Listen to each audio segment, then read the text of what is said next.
Hello అండి, పాలకూర పెసరపప్పు ఫ్రై రెసిపీ చూద్దామా. పెసరపప్పుని మంచిగా వాష్ చేసుకొని ఒక 20 మినిట్స్ పాటు నానబెట్టుకోవాలి.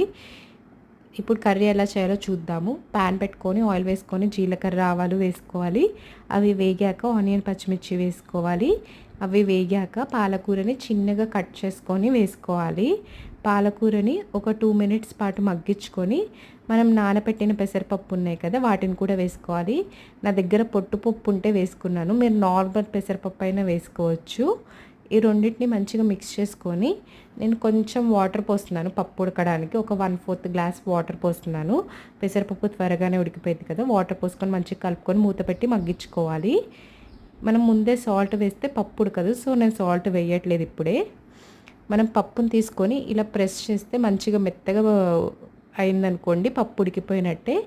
ఇప్పుడు పసుపు, ఉప్పు, కారం వేసుకొని మంచిగా కలుపుకొని ఒక 5 మినిట్స్ పాటు మగ్గించుకుంటే కర్రీ రెడీ అయిపోయినట్టే. ఈ కర్రీ చేయడం చాలా ఈజీ అండ్ టైం కూడా ఎక్కువ పట్టదు, దీనికి చాలా త్వరగానే అయిపోయిద్ది. ఈ కర్రీ చపాతీలోకి అండ్ రైస్లోకి బెస్ట్ కాంబినేషన్ అని చెప్పచ్చు. చాలా టేస్టీగా కూడా ఉంటుంది. మీరు ఒకసారి ట్రై చేసి చూడండి. మీకు ఈ వీడియో నచ్చితే లైక్ చేయండి.